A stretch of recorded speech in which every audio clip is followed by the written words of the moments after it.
Right, hello Paris, long time, hello Angie. I was just ranting on now. I'm going to go back to religion again because I was talking about religion and scientism. It's not, just bear with me.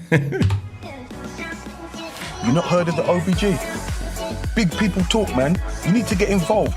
You might even catch a blessing. Okay, so religion is not dynamic.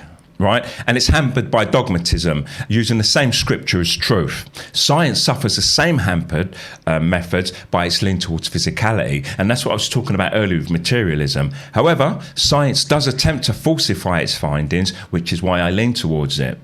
So far too many people unconsciously believe science is God and they follow it religiously, and this is what my bugbear is really. So I'm going to leave that there. I don't want to go on too much about science or religion.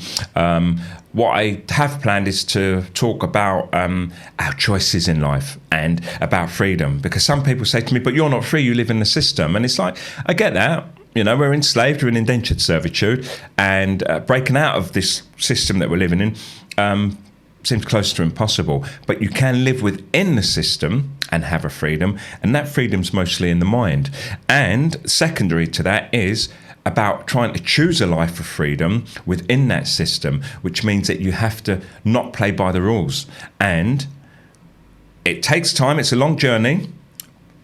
And for most people, I think they get afraid and then they join the system again. And I look at how hard some people are working, putting an effort in just to take part in the system. Oh, I need to find a job, I need this, I need, to pay bills and buy some luxuries, and I understand that. But if you put that much effort into carving your own path, then you end up in the same place, but they will be your own choices. Like, I see people who paint and I think to myself, that person had 5 hard years of not having regular jobs, of not having the luxuries that they want in life and so on, and they chose that path. But after the 5 years, they're now a painter and they're earning money by painting, by doing what they want, even if it meant working, I don't mean painting pictures as an artist, but painting houses. But now they're self-employed, they've got their own companies, which means they can choose their own hours. So really it boils down to a matter of choice. So you can either choose freedom or servitude. And it really is as simple as that, freedom or servitude. And we're born into servitude, and that makes it difficult for us to see how and why we would want to be free. But the continual brainwashing that we receive that depicts us living in a savage world of disorder is presented to us in the most common forms of communication, disguised as art, literature, and popular film and TV. And these are simply devices used by the ruling elite to enforce a message that we regress to animals without their rule. And the world, as most of us know it, is simply a construct of the minds of those that lay claim to our minds and bodies.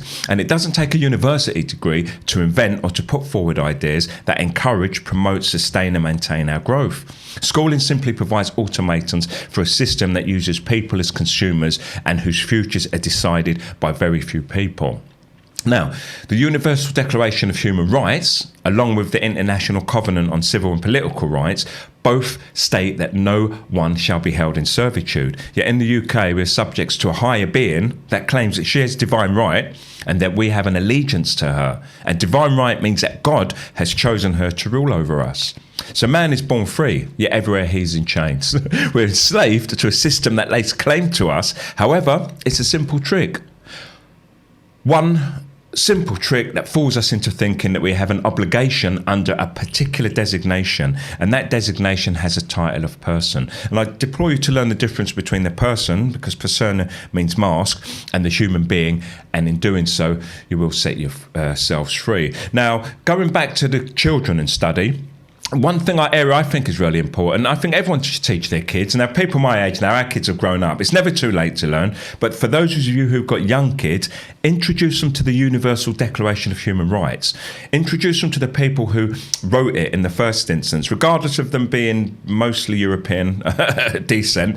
Eleanor Roosevelt was part of it. She's an amazing woman, worth checking her out. But introduce your kids to Eleanor Roosevelt. Introduce your kids to the Universal Declaration of Human Rights. Let them read and understand that, because it's like a codification for doing good and being good to each other, and also it can set them free. Because when you have an understanding of the Universal Declaration of Human Rights, you understand your position in a system that claims to have control over you, but they have sworn to live by those rights. So you can often refer to it when people try to claim authority over you. And that sets you free also.